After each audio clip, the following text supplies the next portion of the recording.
ನಮಸ್ಕಾರ. ಸುದ್ದಿ ಸಂವಾದಕ್ಕೆ ಸ್ವಾಗತ. ನಾನು ವೆಂಕಟರಮಣ ಗೌಡ. ನಮ್ಮ ಜೊತೆ ಸಂವಾದದಲ್ಲಿ ನಮ್ಮ ಪ್ರಧಾನ ಸಂಪಾದಕರಾದ ಶಶಿಧರ ಭಟ್ ಅವರಿದ್ದಾರೆ. ಶಶಿಧರ ಭಟ್ ಅವರೇ, ತಮಗೂ ನಮಸ್ಕಾರ ಗೌಡ್ರೆ. ಇವತ್ತು ಹಿರಿಯ ರಾಜಕಾರಣಿ ದೇವೇಗೌಡರ ಹುಟ್ಟುಹಬ್ಬ. ದೇವೇಗೌಡರನ್ನ ನೀವು ನಿಮ್ಮ ಅನುಭವದಲ್ಲಿ ನೋಡೋದಾದ್ರೆ ಮತ್ತು ಆ ಮೂಲಕ ಇವತ್ತಿಗಿಂತ ಬಹಳ ಬಹಳ ಭಿನ್ನವಾಗಿದ್ದ ರಾಜಕಾರಣದ ನೆಲೆಗಳನ್ನು ಗ್ರಹಿಸೋದಾದ್ರೆ, ಒಂದು ಈ ಸಂದರ್ಭದಲ್ಲಿ ದೇವೇಗೌಡರಿಗೆ ಅವರ ಹುಟ್ಟುಹಬ್ಬದ ಶುಭಾಶಯವನ್ನು ಕೋರೋಣ ಸುದ್ದಿ ಟಿ ವಿಯ ಪರವಾಗಿ. ರಾಜ್ಯದ ಹಿರಿಯ ರಾಜಕಾರಣಿ ದೇವೇಗೌಡರಂಥ ರಾಜಕಾರಣಿ ಕಳೆದ 1,000 ವರ್ಷದಲ್ಲೂ ಹುಟ್ಟಿಲ್ಲ, ಮುಂದೆ 1,000 ವರ್ಷದಲ್ಲೂ ಹುಟ್ಟಲ್ಲ ಅನ್ನೋದು ನನ್ನ ಹಳೆ ಹೇಳಿಕೆ. ಅದನ್ನ ರಿಪೀಟ್ ಮಾಡ್ತೀನಿ. ದೇವೇಗೌಡರು ಅಂಥವರು ಅಭಿಮಾನಿಗಳ ಪಾಲಿಗೆ ಅವರು ದೇವರು, ಅವರ ವಿರೋಧಿಗಳ ಪಾಲಿಗೆ ದೇವರಲ್ಲ, ರಾಕ್ಷಸರು. ಇದು ನಂಬಿಕೆ. ನಾನು ನನ್ನ ಅನುಭವದಲ್ಲಿ ದೇವೇಗೌಡರನ್ನ ಅರ್ಥ ಮಾಡ್ಕೊಳ್ಳೋದಕ್ಕೆ ಯತ್ನ ಮಾಡ್ತೀನಿ. ನಾನು ಮೊದಲ ಬಾರಿಗೆ ದೇವೇಗೌಡರನ್ನು ನೋಡಿದ್ದು 81-82ರಲ್ಲಿ, 81-82. ಆಗ ತಾನೇ ನಾನು ಅವಾಗ ಪತ್ರಿಕೋದ್ಯಮಕ್ಕೆ ಬಂದಂಥ ಕಾಲ. ನಾನು ಯಥಾ ಪ್ರಕಾರ ಕಬ್ ರಿಪೋರ್ಟರ್ ಅಂತಿದ್ದೆ, ಸಂಬಳ ಇಲ್ದಿರೋ ಕಾಲ. ಸೊ ಆ ಕಾಲದಲ್ಲಿ ಅದು ಕರ್ನಾಟಕದಲ್ಲಿ ಗುಂಡೂರಾವ್ ಸರ್ಕಾರ ಇತ್ತು. ಹಾಸನ ಜಿಲ್ಲೆಯ ದೊಡ್ಡಹಳ್ಳಿಯಲ್ಲಿ ಒಂದು ಗೋಳಿಬಾರ ಆಯಿತು. ಗೋಳಿಬಾರಲ್ಲಿ 3 ಜನ ಸತ್ತಿದ್ರು. ದೇವೇಗೌಡರು ಈ ಗೋಳಿಬಾರಿಗೆ ಸಂಬಂಧಪಟ್ಟ ಹಾಗೆ ಸಚಿವ H.C. ಶ್ರೀಕಂಠಯ್ಯನವರ ರಾಜೀನಾಮೆ ಕೊಡಬೇಕು ಅಂತ ಒಂದು ಒತ್ತಾಯಿಸಿ ವಿಧಾನಸೌಧದ ಎದುರು ಸತ್ಯಾಗ್ರಹವನ್ನು ನಡೆಸ್ತಾ ಇದ್ದರು. ಅವಾಗ ಜನತಾ ಪಾರ್ಟಿ ಇತ್ತು, ಜನತಾ ದಳ ಅಲ್ಲ. ಸೊ ಆ ಗೋಳಿಬಾರ್ ಸ್ಥಳಕ್ಕೆ ಪತ್ರಕರ್ತರನ್ನ ಕರೆದುಕೊಂಡು ಹೋಗೋದಕ್ಕೊಂದು ವ್ಯವಸ್ಥೆ ಮಾಡಲಾಗಿತ್ತು. ನಾನು ಕೆಲಸ ಮಾಡುವ ಸಮಿತಿ ಕರ್ನಾಟಕ ಪತ್ರಿಕೆ ಆ ಒಂದು ವರದಿ ಮಾಡೋದಕ್ಕೆ ಕಳಿಸಿದ್ರು. ಸೊ ನಾವು ಬೆಂಗಳೂರಿನ ಒಂದು ಪತ್ರಕರ್ತರ ತಂಡ ದೊಡ್ಡಹಳ್ಳಿಗೆ ಹೊರಟ್ವಿ. ಆವಾಗ ನಮ್ಮನ್ನು ಕರೆದುಕೊಂಡು ಹೋಗೋದಕ್ಕೆ ಆಗಿನ ದೇವೇಗೌಡರ ಅತಿ ಹತ್ತಿರದ ಶಿಷ್ಯರಾದ BL ಶಂಕರ್ ನಮ್ಮ ಜೊತೆಗಿದ್ದರು. ನಮ್ಮ ದೇಖ್ರೇಖ್ ನೋಡ್ಕೊಳ್ಳೋದಕ್ಕೆ ವಾಟರ್ ಬಾಟ್ಲ್ ಕೊಡೋದು ಏನದು ಹೋಗಿ ದೊಡ್ಡಹಳ್ಳಿಗೆ ಹೋಗಿ ಬಂದ್ವಿ. ಆವಾಗ ದೇವೇಗೌಡರು ಬಂದಿದ್ದರು. ಪ್ರಥಮ ಬಾರಿ ನಾನು ದೇವೇಗೌಡರನ್ನ ಅಲ್ಲಿ ನೋಡಿದ್ದು. ಅದಾದಮೇಲೆ ವಾಪಸ್ಸಾದಮೇಲೆ ಅವರು ಮತ್ತೆ ತಮ್ಮ ಸತ್ಯಾಗ್ರಹವನ್ನು ಮುಂದುವರಿಸಿದ್ರು. ಅವ್ರನ್ನ ನೋಡೋದಕ್ಕೆ ಆಗ ಜನತಾ ಪಕ್ಷದ ರಾಷ್ಟ್ರೀಯ ಪ್ರಧಾನ ಕಾರ್ಯದರ್ಶಿಯಾಗಿದ್ದ ರಾಮಕೃಷ್ಣ ಹೆಗಡೆ ಅವರು ಬೆಂಗಳೂರಿಗೆ ಬಂದಿದ್ದರು. ಸೊ ಇದೊಂದು ಇಶ್ಯೂ ಆಗಿ ಜನತಾ ಪಾರ್ಟಿ ಸೀರಿಯಸ್ ಆಗಿ ತೆಗೆದುಕೊಂಡಿತ್ತು. ದೇವೇಗೌಡರ ಮೊದಲ ಇಂಪ್ರೆಷನ್ ನನಗೆ ಹೆಚ್ಚು ಇಷ್ಟವಾಗುವ ಅಂತ ಕಾಣ್ತಾ ಇದ್ರು. ಒಂದು ಗ್ರಾಮಾಂತರ ಪ್ರದೇಶದ ರಾನೆಸ್ ಇತ್ತು. ಅವರು ಒಂದು ಕ್ಯಾಲ್ಕುಲೇಟಿವ್ ಪೊಲಿಟಿಷಿಯನ್ ಅಲ್ಲ. ಈಗ ಕ್ಯಾಲ್ಕುಲೇಟಿವ್ ಪೊಲಿಟಿಷಿಯನ್ನೇ, ಬಟ್ ಆ ಕಾಲಘಟ್ಟದಲ್ಲಿ ಅವರು ಕ್ಯಾಲ್ಕುಲೇಟಿವ್ ಪೊಲಿಟಿಷಿಯನ್ ಅಲ್ಲ. ಸೊ ಅದಾದ ಮೇಲೆ ಇದೊಂದು ಇಶ್ಯೂ ಆಯಿತು. ಚುನಾವಣೆ ನಡೀತು. ಗುಂಡೂರಾವ್ ಸೋತರು, ಕಾಂಗ್ರೆಸ್ ಪಕ್ಷ ಸೋತು, ಜನತಾ ಪಕ್ಷದ ನಾಯಕತ್ವದ ಸರ್ಕಾರ ಬಂತು. ಹೆಗಡೆ ಈ ಒಂದು ರಾಜ್ಯದ ಮುಖ್ಯಮಂತ್ರಿ ಆದರು. ಆವಾಗ ಅವರ ಮುಖ್ಯಮಂತ್ರಿ ಆಯ್ಕೆಯ ಸಂದರ್ಭದಲ್ಲೂ ಕೂಡ ಹಲವು ರೀತಿಯ ಗಲಾಟೆಗಳು ನಡೆದು, ಅದು ಇನ್ನೊಂದು ಕತೆ. ಇದು ಮೊದಲ ನನ್ನ ಭೇಟಿ ಸಂಬಂಧಪಟ್ಟಾಗ. ದೇವೇಗೌಡರನ್ನ ಒಬ್ಬ ರಾಜಕಾರಣಿಯಾಗಿ ನೋಡುವಾಗ ಮತ್ತೆ ಅವರು ಒಂದು ಪಕ್ಷವನ್ನು ಕಟ್ಟಿದ ವ್ಯಕ್ತಿಯಾಗಿ ಅವರನ್ನು ನೀವು ನೋಡುವಾಗ ಹೇಗೆ? ಇದು ನಾವು ಜನತಾ ರಾಜಕಾರಣಕ್ಕೆ ಬರೋಣ. 83ರಲ್ಲಿ ಪ್ರಥಮ ಬಾರಿಗೆ ರಾಜ್ಯದಲ್ಲಿ ಕಾಂಗ್ರೆಸ್ಸೇತರ ಸರ್ಕಾರ ಬಂದಂಥ ಸಂದರ್ಭದಲ್ಲಿ ಅದರಲ್ಲಿ ದೇವೇಗೌಡರ ಪಾತ್ರವೂ ಇತ್ತು ಅನ್ನುವುದು ಅನುಮಾನ ಇಲ್ಲ ಸರ್ಕಾರ ಬರೋದಕ್ಕೆ. ಆದರೆ ಜನತಾ ಪಕ್ಷ ಏನಿದೆ ಅದರ ನಾಯಕರಾದ ಚಂದ್ರಶೇಖರ್ ಮೊದಲಾದರೂ ಹೆಗಡೆಯವ್ರನ್ನ ಮುಖ್ಯಮಂತ್ರಿ ಮಾಡಿದ್ದು. ಎಸ್ಪೆಷಲಿ ಅದರಲ್ಲಿ ಹಿನ್ನೆಲೆಯಲ್ಲಿದ್ದವರು ಬಿಜು ಪಟ್ನಾಯಕ್ ಒರಿಸ್ಸಾದ ಪ್ರಬಲ ನಾಯಕರು. ಅವ್ರ ಮಗ ನವೀನ್ ಪಟ್ನಾಯಕ್ ಈಗ ಕಳೆದ 15-16 ವರ್ಷದಿಂದ ಮುಖ್ಯಮಂತ್ರಿ ಆಗಿದ್ದಾರೆ. ಬಿಜು ಹೆಗಡೆಗೆ ಹತ್ತಿರ ಆಗಿದ್ರೆ ಎಲ್ಲ ಸೇರಿ ಹೆಗಡೆ ಆಯ್ಕೆ ಮಾಡಿದ್ರು. ಅದು ಆ ಸಿಟ್ಟು ದೇವೇಗೌಡರಿಗೆ ಇತ್ತು. ಆ ಸಂದರ್ಭದಲ್ಲಿ ಹೆಗಡೆ ಮುಖ್ಯಮಂತ್ರಿ ಆಗುವುದಕ್ಕಾಗಿ ಯತ್ನ ನಡೆಸಿದ ಕನ್ನಡಪ್ರಭ ಸಂಪಾದಕರಾಗಿದ್ದ ಖಾದ್ರಿ ಶಾಮಣ್ಣ ಅವರು ಈ ಒಂದು ಇದರಲ್ಲಿದ್ದಂಥವರು ಅವ್ರ ಮೇಲೆ ಹಲ್ಲೆ ನಡೆಯುವ ಹಂತಕ್ಕೂ ಹೋಯಿತು. ಈ ರೀತಿಯ ರಾಜಕಾರಣಗಳು ಪ್ರಾರಂಭ ಆಯಿತು. ಅದಾದ ಮೇಲೆ ದೇವೇಗೌಡರು ಹೆಗಡೆ ಸಂಪುಟಕದ ಒಳಗೆ ಇದ್ದೇನೆ ಒಳಗೆ ಭಿನ್ನಮತವನ್ನು ಪ್ರಾರಂಭ ಮಾಡಿದ ಶ್ರೇಯಸ್ಸು ಅವರಿಗೆ ಸಲ್ಲುತ್ತೆ ಅಂತ ನಾನು ನಂಬಿದೆ. ಅವರಿಗೆ ತಾನು ಮುಖ್ಯಮಂತ್ರಿ ಆಗಬೇಕು ಅನ್ನುವ ಸಿಟ್ಟಿತ್ತು. ಹೆಗಡೆ ಬಗ್ಗೆ ಒಂದು ರೀತಿಯ ಮತ್ಸರ ಎಲ್ಲ ಇತ್ತು. ಮುಖ್ಯಮಂತ್ರಿ ಆಗಬೇಕು ಅಂತ ಅಂದ್ಕೊಳ್ಳೋದು ಯಾರ ಇದು ಅಲ್ಲ, ಒಬ್ಬ ರಾಜಕಾರಣಿಗೂ ಇದೆ. ಆದರೆ ಆವಾಗಿರುವ ಹೆಗಡೆಯ ಇಮೇಜ್ ಏನಿತ್ತು, ಆ ಇಮೇಜ್ನಿಂದ ಇವರು ಹೋರಾಟ ಮಾಡೋದು ಕಷ್ಟ. ಇದು ಸಿಟ್ಟಿತ್ತು ಮಾಧ್ಯಮದ ಮೇಲೆ ಅವರಿಗೆ ಭಾಳ ಸಿಟ್ಟು. ಮಾಧ್ಯಮ ತನಗೆ ನ್ಯಾಯವನ್ನು ಒದಗಿಸಿಲ್ಲ ಅಂತ ಅವರು ನಂಬಿದ್ದಾರೆ. ಅದು ಸ್ವಲ್ಪಟ್ಟಿಗೆ ನಿಜ ಕೂಡ. ಮಾಧ್ಯಮ ಆ ಕಾಲಘಟ್ಟದಲ್ಲಿಯೂ ಕೂಡ ದೇವೇಗೌಡರ ಪರವಾಗಿ ಇರಲಿಲ್ಲ. ಮಾಧ್ಯಮ ದೇವೇಗೌಡರ ವಿರುದ್ಧವಾಗಿ ಇತ್ತು. ಅದು ಹೆಗಡೆ ಪರವಾಗಿತ್ತು. ನಂತರ ಕೂಡ ನನಗೆ ನೆನಪಿದೆ, ಒಂದು ಪತ್ರಿಕಾಗೋಷ್ಠಿ ಆಗಿತ್ತು. ಅವಾಗ ಏನೋ ಹೇಳೋದಕ್ಕೆ ಕರೆದಿದ್ದರು ಅವರು. ಸೊ ನಾನು ಆ ಪತ್ರಿಕಾಗೋಷ್ಠಿಗೆ ಹೋಗಿದ್ದೆ. ನಾನು ಕನ್ನಡಪ್ರಭದಿಂದ ಹೋದದ್ದು. ಇಂಡಿಯನ್ ಎಕ್ಸ್‌ಪ್ರೆಸ್ಸಿಂದ ಎನ್ ಚಕ್ರವರ್ತಿ ಅಂತ ಒಬ್ಬ ಹಿರಿಯ ಪತ್ರಕರ್ತ ರಿಟೈರ್ ಆಗಿದ್ದಾರೆ, ಅವರು ಇದ್ದರು.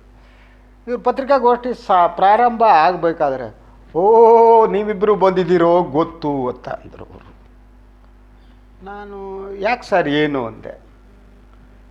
ನೋಡಿ, ಒಂದು ನಿಮ್ಮ ಪತ್ರಿಕೆ, ನೀವು ಕನ್ನಡಪ್ರಭ, ಇವರು ಇಂಡಿಯನ್ ಎಕ್ಸ್‌ಪ್ರೆಸ್ಸು, ನಾನು ಮಾತನಾಡಿದರೆ ಇಷ್ಟು ಸಣ್ಣಕ್ಕೆ ಸಿಂಗಲ್ ಕಾಲಮ್ನಲ್ಲಿ ಹಾಕ್ತೀರಿ.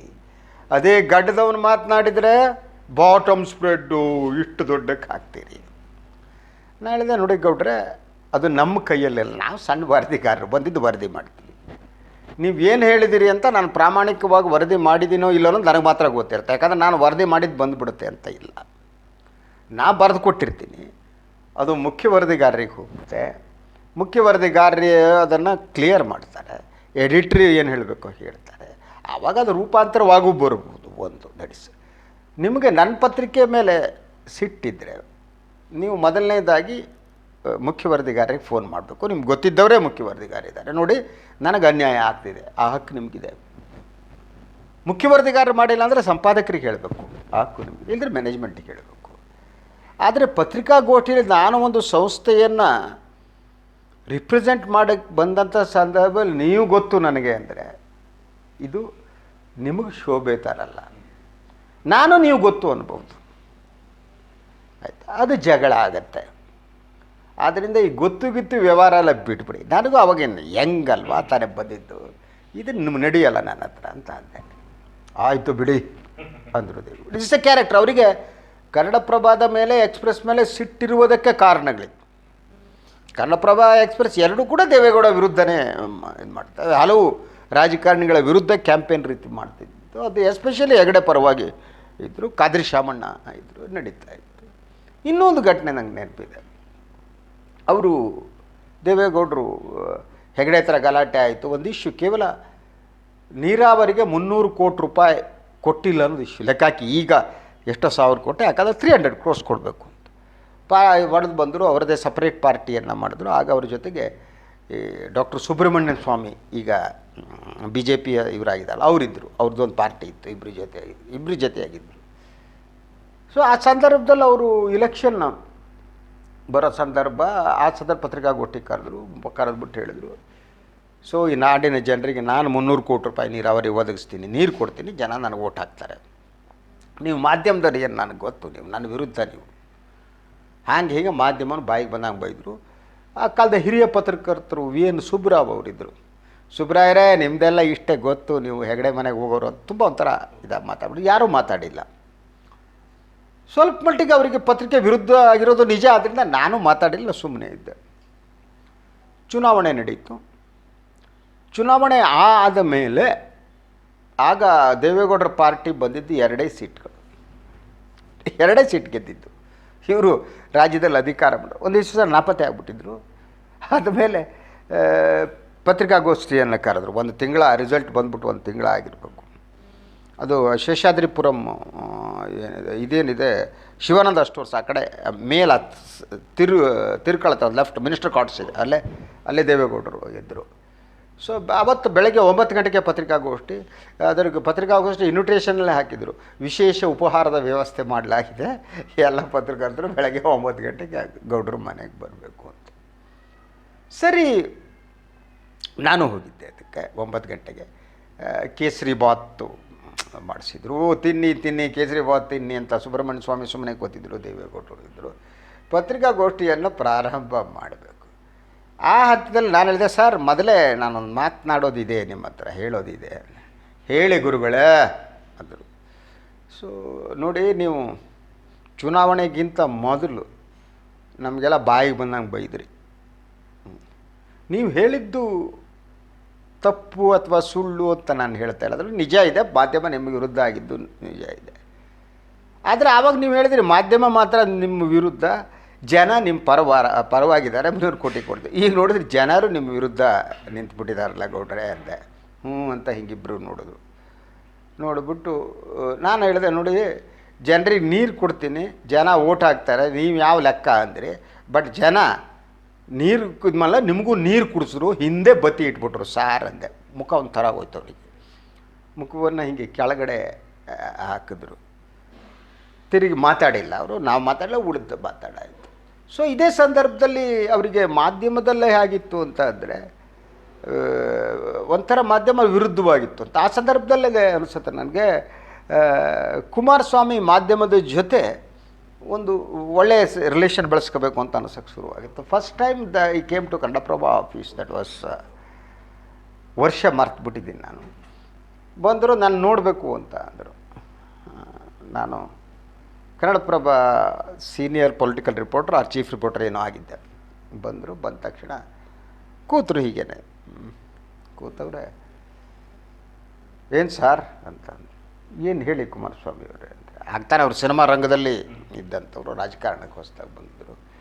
ಎಲ್ಲ ನಮಗೆಲ್ಲ ವಿರೋಧ ಆಗಿದ್ದೀರಿ ನೀವು. ನಾನು ಹೇಳಿದೆ, ಸರ್ ನಾವ್ಯಾರೂ ವಿರೋಧ ಆಗಿಲ್ಲ ಅಲ್ವಾ. ಮತ್ತು ಸುದ್ದಿ ಹೇಗೆ ಬರಬೇಕು ಅಂತ ತೀರ್ಮಾನ ನನ್ನದಲ್ಲ, ಬರೆದು ಕೊಡೋದು ತೀರ್ಮಾನ. I may reporter, that's only my work. ನೀವು ಅರ್ಥ ಮಾಡ್ಕೋಬೇಕು. ನಾನು ಪ್ರೆಸ್ ಕಾನ್ಫರೆನ್ಸ್ಗೆ ಬರ್ತೇನೆ, ನಿಮ್ಮೆಲ್ಲರ ಪರಿಚಯ ಇದೆ ಅಂತಂದರೆ ಅಲ್ಟಿಮೇಟ್ ಫೈನಲ್ ಡಿಸಿಷನ್ ನಂದಲ್ಲ, ನಾನು ಬರೆದು ಕೊಟ್ಟಿರಿ, ಅದು ಹೇಳೋಕ್ಕಾಗಲ್ಲ ಅಂತ ಒಂದೇ. ಆದಮೇಲೆ ಅವರು ಏನೋ ಒಂದು ಮಾತು ಹೊಡೆದನ್ನು ಸಿಟ್ಟು ಬಂತು. ಕುಮಾರಸ್ವಾಮಿ ಇತ್ತೀಚೆಗೆ ಯಾವಾಗಲೂ ಸಿಕ್ಕಾಗಿದ್ದು ನೆನಪು ಮಾಡ್ಕೊಂಡಿದ್ರು. ಘಟನೆ ನನಗೆ ಮರ್ತುಬಿಟ್ಟಿತ್ತು ಅವ್ರು ನೆನಪು ಮಾಡ್ಕೊಂಡಿದ್ದಕ್ಕೆ.